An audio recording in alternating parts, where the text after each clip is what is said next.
Class 12वीं की student आपको स्वागत है एक और धमाकेदार वीडियो। फाइनली आपका 12वीं का हमेशा यहाँ पर जीव विज्ञान पर लेके आ चुके हैं।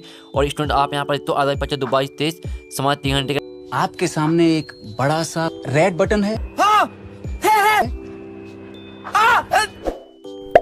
दबा दिया, आगे बोलो। करने वाला, साथ ही आपका पूर्णांक यहाँ पर 70 कराने वाला, ठीक है स्टूडेंट। और साथ ही आपने अभी तक यहाँ पर कुछ भी याद नहीं किया है और हम जो पेपर कराने वाले हैं अगर आप इस पेपर को याद कर लेते हैं तो आपके 70 में 60 मार्क्स आने वाले, ठीक है स्टूडेंट। साथ ही हम आपको पेपर भी कराने वाले हैं और आपको यहाँ पर संपूर्ण हाल से पेपर कराएंगे क्योंकि आपको ज़्यादा टाइम बचा नहीं है, ठीक है। तो हमने सोचा कि हम यहाँ पर एक ही वीडियो पेपर अपलोड करा देते हैं, साथ ही आपको सोल्यूशन भी अपलोड करा दिए, ठीक है। तो आपको इस वीडियो को एंड तक देखना, साथ ही जो हम पेपर कराने वाले हैं, साथ ही जो पेपर आपके यहाँ पर क्वेश्चन कराएंगे वो आपके यहाँ पर प्रेस बैंक से लिए गए हैं, ठीक है। प्रेस बैंक से आपके क्वेश्चन यहाँ पर लिए गए हैं। और साथ ही स्टूडेंट आपको बता दें जो आपके पेपर आ रहे हैं वो आपके प्रेस बैंक से ही आ रहे हैं, ठीक है। आपके पूरी पेपर यहाँ पर प्रेस बैंक से ही आ रहे हैं। तो जो हम यहाँ पर पेपर कराने वाले हैं उसमें आपके प्रेस बैंक से क्वेश्चन लिए गए हैं, ठीक है। तो इस पेपर को आपको याद जरूर करना। अगर आप यहाँ पर इस पेपर को याद कर लेते हैं तो आपके 70 में 60 मार्क्स आने वाले। और साथ ही स्टूडेंट अगर आप यहाँ पर इस पेपर को याद कर लेंगे तो आप यहाँ पर जो विज्ञान पेपर अच्छे मार्क्स लाने वाले, ठीक है। तो हम ज़्यादा टाइम वेस्ट नहीं करते, जो आपका पेपर वो देख लेते हैं। तो आपके निर्देश आते सही प्रश्न हल करना अनिवार्य, आप यहाँ पर पढ़ ही सकते हो, ठीक है। तो आपके यहाँ प्रश्न बन आता सही बच्चों का लिखिए, ठीक है। आपके 7 नंबर के यहाँ पर सही विकल्प आते हैं, ठीक है। तो पहला आता है जब एक ही पादप में नर तथा मादा दोनों संरचनाएं पाई जाती हैं तो वे कहलाते हैं एकलिंगी, द्विलिंगी, विषमलिंगी और बहुसभी, ठीक है। जब एक ही पादप में नर तथा मादा दोनों संरचनाएं पाई जाती हैं तो वो कहलाते हैं यहाँ पर द्विलिंगी, ठीक है। इसका आपका द्विलिंगी करेक्ट आंसर हो जाएगा।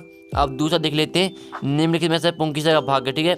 निम्नलिखित में से पुंकेसर का भाग है अंडाशय, वर्तिका, योजी और वर्तिकाग। तो इसका जो आपका आंसर हो जाएगा निम्नलिखित में से पुंकेसर का भाग है, इसका आपका आंसर हो जाएगा यहाँ पर योजी, ठीक है। इसका आपका तीसरा यहाँ पर करेक्ट आंसर हो जाएगा। अब आपका यहाँ पर तीसरा आता है स्वप्राथमिक शुक्र कोशिकाओं में कुल कितने शुक्राणु बनते हैं, ठीक है। 100 बनते हैं, 200 या 300 या 400। तो जो आपका इसका तीसरे का आंसर है वो आपका यहाँ पर 400 हो जाएगा, ठीक है। अब चौथा देख लेते हैं। तो चौथा आपका आता है निम्नलिखित में से कौन सा जोड़ा विषम यहाँ पर इग्वनजी है, ठीक है। सो आपके इसके ऑप्शन आते हैं capital T, capital T, small T और यहाँ पर चौथा आता है कैपिटल आर, ठीक है, कैपिटल आर। तो आपका जो यहाँ पर आता है निम्नलिखित में से कौन सा जोड़ा विषम इग्वनजी है, ठीक है। इसका जो आपका आंसर हो जाएगा वो आपका यहाँ पर हो जाएगा कैपिटल टी और स्मॉल टी, ठीक है। तो फाइनली हमने आपको चौथा सही वगैरह करा दिया। अब पाँचवा यहाँ पर जो सही आता है वो देख लेते हैं, निम्नलिखित में से कौन सा यहाँ पर देते हैं मिथियोनिन कूट का संकेत है। तो इसके ऑप्शन आते हैं AUG, AUA और AGA और इसका चौथा ऑप्शन आता है AAG, ठीक है। तो निम्नलिखित में से कौन सा मिथियोनिन कूट का संकेत है, इसका जो आपका आंसर हो जाएगा वो आपका यहाँ पर हो जाएगा AUG, ठीक है। अब हम छठवां देख लेते हैं। तो छठवां आता मलेरिया रोग होता है, ठीक है। तो मलेरिया रोग यहाँ पर किससे होता है, आपको इसके 4 ऑप्शन आते हैं, आप यहाँ पर देख सकते हो। तो जो इसका आपका आंसर आएगा वो आपका पहला हो जाएगा प्रोटोजोआन परजीवी द्वारा, ठीक है। यहाँ पर प्रोटोजोआन परजीवी द्वारा होता है मलेरिया रोग, ठीक है। और साथ ही स्टूडेंट आपको यहाँ पर अच्छी तरह देखना और सुनना, जिससे पूरे ऑब्जेक्ट है वो आपको यहाँ पे याद होनी चाहिए, क्योंकि आपको यहाँ पर दोबारा याद करने का टाइम नहीं मिल पाएगा। तो आप यहाँ पर वीडियो को आराम से देखें, ठीक है। आपको वीडियो को आराम से देखना जिससे ऑब्जेक्ट है वो आपको यहीं पर याद हो जाएंगे। अब चलिए हम यहाँ पर देख रहे 7वां आता, 7वां देखते हैं निम्नलिखित में से पैलीड्रॉम के संबंध में सत्य कथन है। तो इसके आपके 4 ऑप्शन आते हैं, आप यहाँ पर देख सकते हो। तो जो इसका आंसर आपका यहाँ पर हो जाएगा या DNA में क्षारक इगों का ऐसा समूह है जो दोनों दिशाओं में एक समान पढ़ा जाता है, ठीक है। ये आपका पहला यहाँ पर इसका करेक्ट आंसर हो जाएगा। तो फाइनली हमने आपके 7 नंबर के सही विकल्प हैं जो आपके बेस्ट सॉल्यूशन सहित करा दिए। साथ ही जो इसका स्क्रीनशॉट है वो उठा लीजिए, ठीक है। तो इसका जो स्क्रीनशॉट है वो उठा लीजिए, इससे आपको याद करने में आसान जाएगी। आपके रेगिस्तान आते हैं। तो पहला आपके यहाँ पर 7 नंबर के आपके रेगिस्तान आते हैं, ठीक है। पहला आपका आता अधिकांश पौधों में अंडाशय डॉट में विकसित होता है, ठीक है। तो पहले का आपके यहाँ पर जो आंसर होने वाला है, पहले का आपके यहाँ पर आंसर होगा बीजांड, ठीक है। बीजांड में विकसित होते हैं। तो पहले रेगिस्तान आपको बीजांड भर देना है। दूसरा आपका रेगिस्तान आता है वैज्ञानिक मेंडल ने वंशगति के कुल 9 नियम प्रतिपादित किए थे। तो यहाँ पर वैज्ञानिक मेंडल ने वंशगति के कुल कितने नियम प्रतिपादित किए आपको बताना। तो जो आपका दूसरे का आंसर है, दूसरे का आपका यहाँ पर आंसर हो जाएगा 3, ठीक है। 3 नियम यहाँ पर प्रतिपादित किए थे। और तो आपको यहाँ पर दूसरे रेगिस्तान आपको 3 भर देना है। अब तीसरा आप रेगिस्तान देख लेते हैं। तो आपको जो तीसरा रेगिस्तान आता देते हैं डॉट ग्रंथि ऐसी अंतःस्रावी ग्रंथि जो जन्म के समय बड़ी किंतु बढ़ती उम्र के साथ छोटी हो जाती है। तो ये आपको बताना, जो तीसरे का आपका यहाँ पर आंसर आएगा, तीसरे रेगिस्तान आपको भर देना पीयूष ग्रंथि, ठीक है। पीयूष ग्रंथि हो जाएगा आपका तीसरे यहाँ पर रेगिस्तान में। अब चौथा हम यहाँ पर रेगिस्तान देख लेते। चौथा आता है दूध से दही का निर्माण सूक्ष्म जीव की सहायता से होता है। तो यहाँ पर दूध से दही का निर्माण कौन करता है। तो इसका जो आपका चौथी का रेगिस्तान आपको क्या भरना, चौथे में भर देना आपको लैक्टोबैसिलस, ठीक है। लैक्टोबैसिलस भर देना। साथ ही जो यहाँ पर जीव विज्ञान के जो शब्द रहते हैं वो थोड़ी कठिन रहते हैं, इसलिए आप यहाँ पर देखते जाइए किस तरह से आपको लिखना, ठीक है। अब आपका यहाँ पर आता है पाँचवा। तो पाँचवा देखते हैं GMO का पूरा नाम आपको लिखना है, ठीक है। GMO का पूरा नाम है। तो पाँचवें का जो आपके यहाँ पर आंसर हो जाएगा, पाँचवें का आपका आंसर यहाँ पर देखते हैं GMO का पूरा नाम ये आपका यहाँ पर दिया है, हम स्क्रीन में दिखा रहे हैं। तो इसका जो स्क्रीनशॉट वो घाल लीजिए और साथ ही इसकी आपको स्पेलिंग दिख लेनी है। और आप यहाँ पर स्पेलिंग गलत लिखेंगे तो आपको कोई नंबर नहीं मिलेगा, इसलिए आप स्पेलिंग सही से यहाँ पर सीख लीजिए, ठीक है। और साली अब ठीक है, फाइनली हम आपका छठवां देख लेते हैं। तो ऐसे जंतु जो तापमान के व्यापक प्रयास को सहन कर सकते हैं कहलाते हैं, ठीक है। तो छठवें का जो आपका यहाँ पर आंसर हो जाएगा, छठवें का आपका आंसर क्या होने वाला है, इसका आपका यहाँ पर देते जीवतनुपाती, ठीक है। जीवतनुपाती आपका छठवें रेगिस्तान हो जाएगा। साथ ही आपका यहाँ पर कोष्टक में दिया है तो ये भी आपको लिख देना है। और फिर सातवां आता है देते हैं मानव जनसंख्या का अध्ययन कहलाता है। तो मानव जनसंख्या का अध्ययन क्या कहलाता है, तो यहाँ पर मानव जनसंख्या का अध्ययन कहलाता है क्या, जनसंख्या विस्फोट, ठीक है। साथ में रेगिस्तान जनसंख्या विस्फोट हो जाएगा। तो फाइनली हमने आपके 7 नंबर के यहाँ पर जो रेगिस्तान है वो आपके संपूर्ण हल सहित करा दिए। तो जो इसके स्क्रीनशॉट है वो घाल लीजिए, ठीक है। हम आपको यहाँ पर रेगिस्तान का सोल्यूशन इसमें दिखा रहे हैं, तो इसके स्क्रीनशॉट आप यहाँ पर ले लीजिए। अब चलिए देख लेते हैं आपके यहाँ पर आती है सहयोगी, ठीक है। तो आपकी सहयोगी आती है, आपकी कॉलम आ में यहाँ पर सहयोगी दी गई हैं जो कि 7 नंबर की हैं। तो पहले आती है आपकी लिम्फोसाइट्स, इसको मैच कर देना आपको यहाँ पर लसिका से। और दूसरी आती है जो उर्वरक, इसको मैच कर दीजिए, आपको दिखा देते हैं।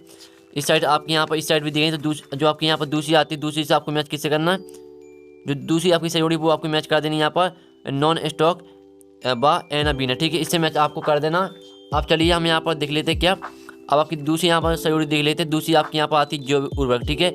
जैव उर्वरक आती है तो इसको मैच आपको किससे कर देना है, इसको आपको मैच कर देना किससे, तीसरी जो आपकी सहयोगी दी गई है तीसरी मैच करना आपको, सॉरी आपको यहाँ पर जो दूसरी सहयोगी है उसको आपको यहाँ पर, ठीक है। हम आपको दिखा देते हैं जो आपकी यहाँ पर तीसरी आती, ठीक है। यहाँ पर देते हैं जो आपकी यहाँ पर दी गई है दूसरी जैव उर्वरक, ठीक है। जैव उर्वरक जो आपकी आती है इसको आपको यहाँ मैच करना है किससे, इसको मैच कर देना आपको नॉन स्टॉक एनिमिनेंट, ठीक है। और तीसरी देख लेते हैं तो आपकी जो तीसरी आती है, और साथ ही हमने ये बता दिया आपको लिम्फोसाइट्स आपके यहाँ पर लसिका हो जाएगी, ठीक है। लिम्फोसाइट्स आपकी लसिका और जैव उर्वरक हमने आपको बता दिया। और जो तीसरी आती है बायोगैस, बायोगैस को आपको यहाँ पर मैच कर देना मीथेन से, ठीक है। बायोगैस को आपको मीथेन से मैच कर देना। अब चौथी देख लेते हैं, तो जो आपकी चौथी यहाँ पर आती कौन सी, इंसुलिन, ठीक है। जो यहाँ पर आपकी चौथी आती है इंसुलिन, यहाँ पर देख ही सकते हो। तो इसको आपको मैच करना किससे, यहाँ पर आप दिखा देते हैं जो चौथी आपकी सहयोगी वो आपको मैच कर देनी यहाँ पर 2 पॉलीपेप्टाइड श्रृंखला, ठीक है। इससे मैच कर देना आपको चौथी सहयोगी को। और चलिए आपकी पाँचवीं देख लेते हैं, तो जो आपकी पाँचवीं आती है बीटी, ठीक है। बीटी आती है पाँचवीं, इसको मैच कर देना आपको यहाँ पर बेसिका ट्रोपिका से, ठीक है। बेसिका ट्रोपिका से मैच कर देना। और छवीं आती है एलाइजा तकनीक, ठीक है। एलाइजा तकनीक आती है, इसको मैच कर देना आपको रोग की प्रारंभिक पहचान, ठीक है। इससे मैच करना। और साथ में आती है आप देते हैं सौपकारिता, ठीक है। साथ में आती है सौपकारिता, इसको आपको मैच कर देना प्लस सम्मान है। तो फाइनली हमने आपकी जो 7 नंबर की सहयोगी थी वो आपकी हमें करा दी है। तो जो इसका स्क्रीनशॉट वो खा लीजिए, साथ ही इस साइड का जो स्क्रीनशॉट वो खा लीजिए, ठीक है। जिससे आपको यहाँ पर याद करने में आसानी जाएगी, ठीक है। हमने यहाँ पर नंबर भी लिख दिए कौन से में आपको कौन से मैच करने हैं। आप चलिए हम आपकी एक सतबाक मोहत्ता देख लेते हैं। तो आपके यहाँ पर देखते हैं एक सतबाक मोहत्ता आते हैं जो कि 7 नंबर के आते हैं। यहाँ पर आप देख ही सकते हो 7 नंबर के एक सतबाक मोहत्ता आते हैं। तो पहला आपके यहाँ पर आता एक प्रारूपी आवृत बीजी भ्रूण कोश कितने केंद्रीय व कितने कोशिकीय होता है। तो पहले का जो आपके यहाँ पर आंसर हो जाएगा वो आपके यहाँ पर हो जाएगा, देखते हैं 8 केंद्रीय और 7 कोशिकीय होता है, ठीक है। पहले का आंसर आपको हो जाएगा 8 केंद्रीय और 7 कोशिकीय। दूसरा आप देखते हैं जब निषेधन के बाद बने इग्नज में एक्सेस गुणसूत्र होते हैं तो इग्नज किस लिंग के भ्रूण में विकसित होता है, ठीक है। दूसरे का आपके यहाँ पर आंसर हो जाएगा, दूसरे का आपका यहाँ पर आंसर होने वाला मादा लिंग के भ्रूण में, ठीक है। ये आपका यहाँ पर दूसरे का आंसर हो जाएगा। और पहले का आपका यहाँ पर 8 केंद्रीय और 7 कोशिकीय।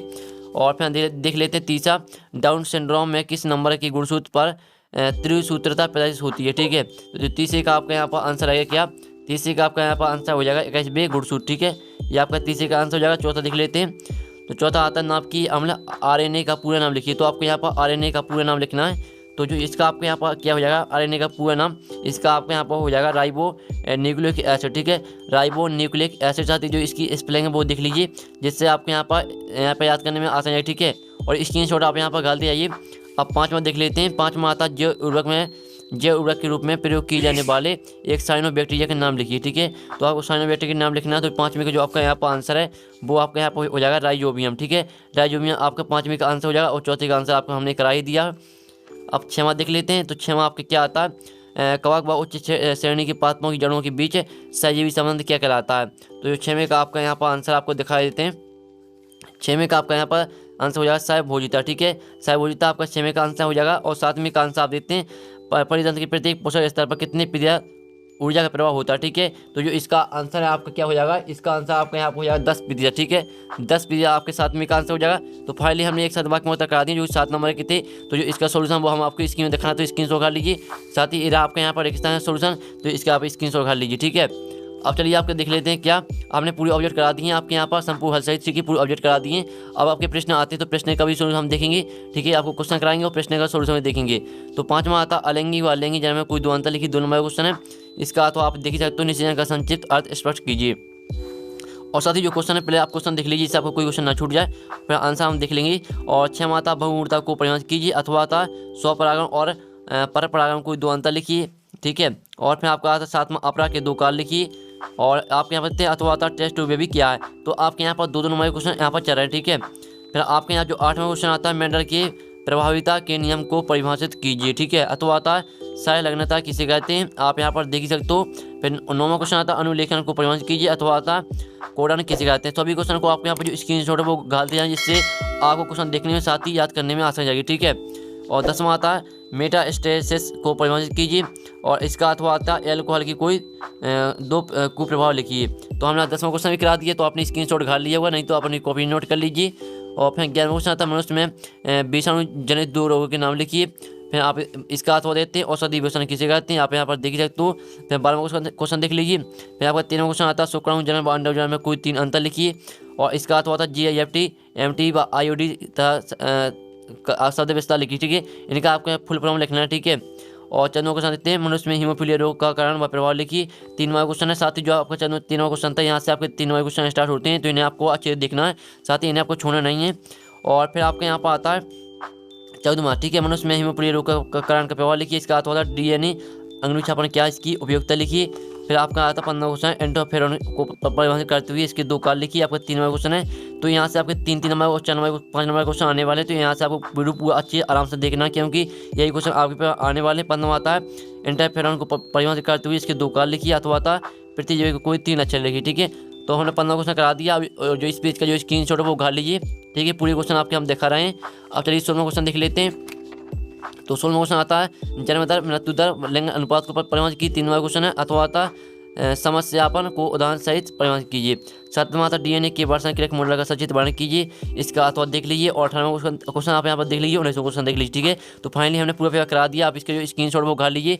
तो जो आपके यहाँ पर ऑब्जेक्ट थे हमने उसका सोल्यूशन करा दिए थे। जो आपके यहाँ पर क्वेश्चन है, ठीक है, जो आपके क्वेश्चन है प्रश्न क्रमांक 5 से लेकर प्रश्न क्रमांक 19 तक, इसका सोल्यूशन आपका 15 मिनट के बाद आने वाला। तो वीडियो को लाइक कर लीजिए और चैनल को सब्सक्राइब कर लीजिए। आपका 15 मिनट के बाद आपका पूरा सोल्यूशन आने वाला। साथ ही हमने आपको पहले ही बता दी, जो हमने आपको पेपर कराया वो आपके यहाँ पर प्रेस बैंक से क्वेश्चन लिए गए थे इस पेपर में। ठीक है, प्रेस बैंक से हमने आपके क्वेश्चन लिए थे और आपके जो पेपर आ रहे हैं वो प्रेस बैंक से ही आ रहे हैं। ठीक है, तो हम यहाँ पर 15 मिनट के बाद मिलते हैं आपके पूरे पेपर के सोल्यूशन के साथ। जब तक के लिए यहाँ पर जय हिंद जय भारत।